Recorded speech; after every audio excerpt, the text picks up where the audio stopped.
بسم اللہ الرحمن الرحیم۔ آج کا ہمارا موضوع تعارف اقبال۔ آج ہم اقبال کے بارے میں بات کریں گے۔ ڈاکٹر علامہ محمد اقبال، جن کے آباء و اجداد کشمیر سے ہجرت کر کے سیالکوٹ میں آباد ہوئے۔ اقبال کے والد نور محمد زیادہ تعلیم یافتہ تو نہ تھے اور اپنے بزرگوں کے ساتھ کاروبار میں منسلک تھے۔ ان کے دو بیٹے تھے۔ بڑے بیٹے کا نام عطا محمد تھا، چھوٹے بیٹے محمد اقبال تھے، جن کی وجہ سے یہ خاندان زندہ و جاوید ہو گیا۔ اقبال کی ولادت 9 نومبر 1877 ہے اور ان کی تعلیم و تربیت ان کی شخصیت کی تشکیل میں سید میر حسن کا بنیادی دخل ہے۔ سکول کے بعد اقبال کا زیادہ تر وقت میر حسن کے ہاں گزرتا۔ سکاچ مشن سکول سے میٹرک میں وہ اول درجہ میں کامیاب ہوئے۔ اپنے سکول میں پہلی اور پنجاب یونیورسٹی میں ان کی 8ویں پوزیشن تھی۔ اسی زمانے میں ان کی شادی ہو گئی۔ شیخ نور محمد کا گھرانہ سماجی اور مالی اعتبار سے ان کا ہم پلہ نہ تھا۔ شاید یہی وجہ تھی کہ اقبال اور ان کی بیوی کریم بی بی کے درمیان مودت کا تعلق قائم نہ ہو سکا، جو ایک خوشگوار ازدواجی زندگی کے لیے ضروری تھا۔ اپریل 1895 میں انہوں نے سکاچ مشن کالج سے ایف اے کا امتحان درجہ دوم میں پاس کیا۔ اس دوران وہ مقامی مشاعروں میں حصہ لینے لگے اور نواب مرزا داغ سے بھی خط و کتابت کے ذریعے اپنی اصلاح لینے لگے۔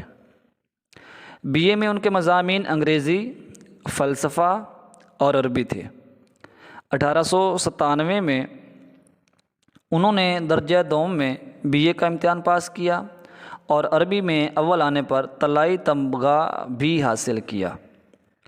سب سے زیادہ فائدہ پروفیسر آرنلڈ کی شاگردی سے کیا۔ پروفیسر آرنلڈ خالص علمی مزاج کی حامل شخص تھے۔ 22 اپریل 1899 کو ایم اے کا نتیجہ آیا۔ اقبال تیسرے درجے میں پاس ہو گئے۔ وہ ایم اے فلسفہ پاس کرنے والے واحد طالب علم تھے، اس لیے حسب ضابطہ انہیں پنجاب یونیورسٹی کی طرف سے طلائی تمغہ دیا گیا۔ درس و تدریس کے ساتھ ساتھ اقبال نے متعدد تحریری کام بھی انجام دیے۔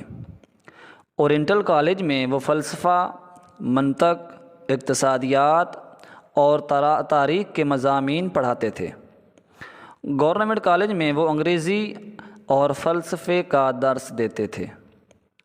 انہوں نے دسمبر 1895 میں پہلی بار اس طرح کی ایک محفل مشاعرہ میں شرکت کی، پھر وہ ان مشاعروں میں شریک ہونے لگے۔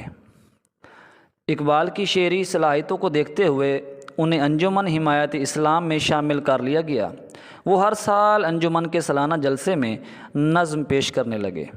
اس طرح ایک شاعر کی حیثیت سے اقبال کا تعارف دور دراز علاقوں تک پہنچ گیا۔ ستمبر 1905 میں اقبال اعلیٰ تعلیم کے لیے انگلستان روانہ ہو گئے، جہاں انہوں نے ٹرنٹی کالج میں داخلہ لیا۔ موسم گرما کی تعطیلات میں اقبال لندن چلے جاتے، کیونکہ وہاں انہوں نے بار ایٹ لاء کی ڈگری کے لیے لنکنز ان میں داخلہ لے رکھا تھا۔ کیمبرج میں قیام کے زمانے میں ہی انہوں نے پروفیسر آرنلڈ کے مشورے سے پی ایچ ڈی کے لیے میونخ یونیورسٹی، جو کہ جرمنی میں ہے، وہاں سے رجسٹریشن کروا لی تھی۔ جولائی 1907 میں وہ لندن سے میونخ پہنچے۔ انہیں جرمنی یا لاطینی کے بجائے انگریزی زبان میں مقالہ پیش کرنے کی اجازت مل گئی۔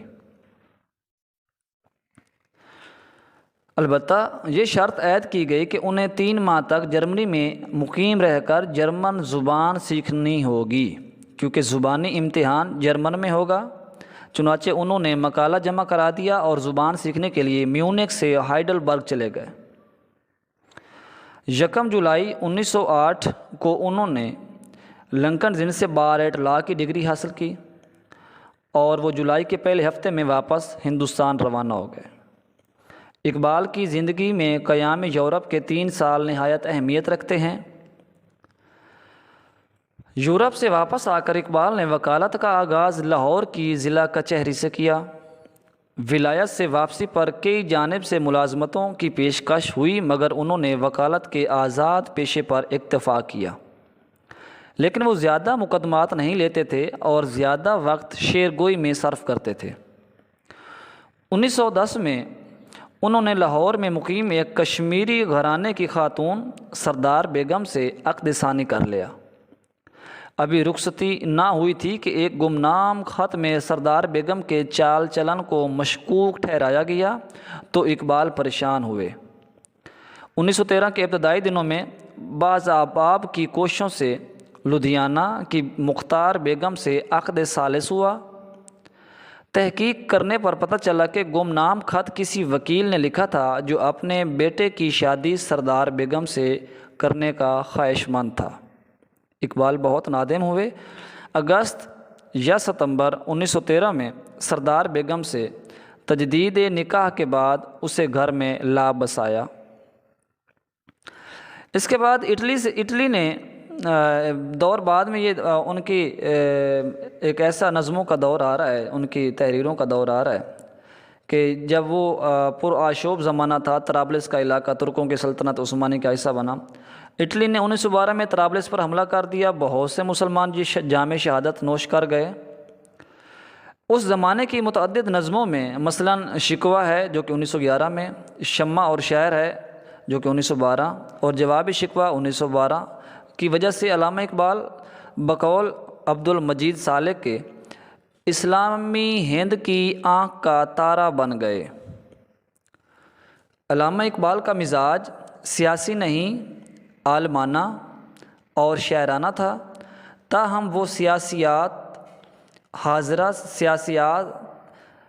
حاضرہ سے بخوبی واقف تھے۔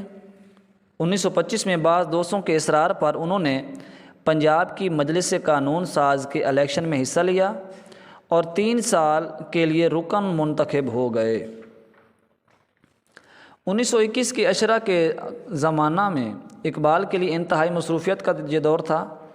وکالت، مجلس قانون ساز، سیاسی اور سماجی جلسے، مسلم اکابر سے مشاورتیں، سائمن کمیشن کے اراکین سے ملاقات، شعر گوئی، خطبات مدارس کی تیاری، مسلم مفادات کی ترجمانی کے لیے اخباری بیانات، بعض مسائل پر عوام سے اپیلیں، مقامی اور بیرون لاہور سے آنے والے ملاقاتی گونگو جسمانی عوارض غرض یہ ساری مصروفیات کی وجہ سے وہ کافی بیمار بھی ہو گئے۔ علامہ نے جنوری 1929 میں مدارس پہنچ کر وہاں کے اہل علم کے سامنے 3 علمی خطبات پیش کیے جن کا مرکزی موضوع اسلام اور اجتہاد تھا۔ 29 دسمبر 1930 کو الہ آباد میں منعقدہ مسلم لیگ کے سالانہ جلسے میں علامہ نے وہ تاریخی خطبہ پیش کیا جو مطالبہ پاکستان کی بنیاد بنا۔ یہ خطبہ اپنے مفاہیم و مطالب کے اعتبار سے اہم ہونے کے ساتھ ساتھ ایک ایسے موقع پر پیش کیا گیا جب مسلم لیگ کی تنظیمی صورتحال خاصی ابتر تھی۔ ملک بھر میں اراکین کی تعداد صرف 2000 تھی اور ان کی اکثریت بھی غیر فعال تھی۔ محمد علی جناح ہندوستانی سیاست سے بد دل ہو کر انگلستان چلے گئے تھے۔ اس مایوس کن صورتحال کے باوجود علامہ اقبال مسلمانوں کا مستقبل سنوارنے کے لیے پرعزم تھے۔ 10 جنوری 1934 کو علامہ نماز عید پڑھنے بادشاہی مسجد گئے۔ صدر دروازے سے ٹھنڈے فرش پر چلتے ہوئے مسجد کی ہال تک پہنچے۔ نماز ادا کرنے کے بعد صدر دروازے کی طرف آتے ہوئے پھر وہی ٹھنڈا فرش، گھر آ کر دہی سیویاں کھائیں، گلا بیٹھ گیا۔ یہ آغاز تھا علامہ صاحب کی علالت کا، جس سے وہ کامل طور پر کبھی روبصیت نہ ہو سکے۔ انہوں نے عام جلسوں بلکہ مشاورتی جلسوں میں جانا اور تقریر کرنا ترک کر دیا۔ آواز بیٹھ جانے سے وہ حسب منشا تلاوت قرآن بھی نہ کر سکتے تھے۔ 10 دسمبر 1934 کو راغب احسن کے نام ایک خط میں لکھتے ہیں، فقہ جدید کے اصول پر ایک کتاب لکھنے کا قصد رکھتا ہوں۔ اسی خط میں اپنے پرانے عزم کو دہراتے ہوئے کہتے ہیں، قرآن شریف پر مفصل نوٹ لکھنے کا بھی ارادہ کر رہا ہوں، مگر عین اسی زمانے میں ان کی پریشانیوں میں ایک اور پریشانی کا اضافہ ہو گیا۔ یہ سردار بیگم کی شدید علالت تھی۔ 23 مئی 1935 کو وہ انتقال کر گئے۔ سردار بیگم کی وفات کے بعد اب بچوں کی دیکھ بھال کی ذمہ داری بھی کلی طور پر ان پہ آ پڑی۔ ان کے لیے یہ شدید آزمائش اور پریشانی کا زمانہ تھا۔ باوجود اس کے عین اسی زمانے میں جب محمد علی جناح لاہور آئے تو علامہ اقبال نے انہیں اپنے پورے تعاون کا یقین دلایا۔ انہوں نے محمد علی جناح کو قائد اعظم بنانے اور ہندی مسلمانوں کا واحد قابل اعتماد اور غیر متنازع لیڈر تسلیم کرانے میں بنیادی کردار ادا کیا۔ خصوصاً آخری زمانے میں انہوں نے ہر موقع پر جناح کے غیر مشروط حمایت اور تائید کی اور انہیں بہترین مشورے بھی دیے۔ حیات مستعار کے آخری برس موسم گرما کی آمد کے ساتھ ہی بلغم کی مقدار میں اضافہ ہوتا گیا۔ 30-35 برس سے مسلسل جاری علامہ کی بیماریوں کی جڑ ان کی حقہ نوشی تھی۔ آخری علالت کے ایام میں اقبال کو کبھی کبھی دمے کے شدید دورے پڑتے۔ حکیم اور ڈاکٹر ان کا معائنہ کرتے، دوائیں تبدیل کرتے، مگر افاقے کی بجائے مرض بڑھتا گیا۔ پھیپھڑوں میں پانی بھر گیا، جس کے نتیجے میں خون میں آکسیجن کم ہو گئی۔ اپریل میں دمے کے حملے زیادہ ہونے لگے اور بلغم میں خون آنے لگا۔ 21 اپریل 1938 کی 20 اور 21 اپریل کی 1938 کی درمیانی شب کو 12 بجے تک اقبال کے متعدد احباب جاوید منزل میں موجود تھے، پھر ایک ایک کر کے چلے گئے۔ شروع میں تو علامہ پرسکون رہے، لیکن کچھ دیر بعد بے چینی ہونے لگی، نیند بھی نہ آئی۔ ایک روایت یہ بھی ہے کہ جب زیادہ بے چین ہوئے تو حکیم محمد حسن کو بلا بھیجا، مگر وہ نہ ملے۔ علی بخش وقت پر ان کے پاس موجود رہتا تھا۔ دفعتاً علی بخش نے چلا کر ڈاکٹر عبدالقیوم کو بلایا، جو باہر لان میں لیٹے ہوئے تھے۔ وہ اٹھے اور لپک کر اندر پہنچے اور ان کی نبض ٹٹولی۔ علامہ کی روح قفس عنصری سے پرواز کر چکی تھی۔ اور یہ تھا علامہ اقبال کا مختصر سا تعارف۔ انشاءاللہ اگلی نشست میں ہم بات کریں گے ان کی تصانیف پر، ان کے مجموعہ جات پر۔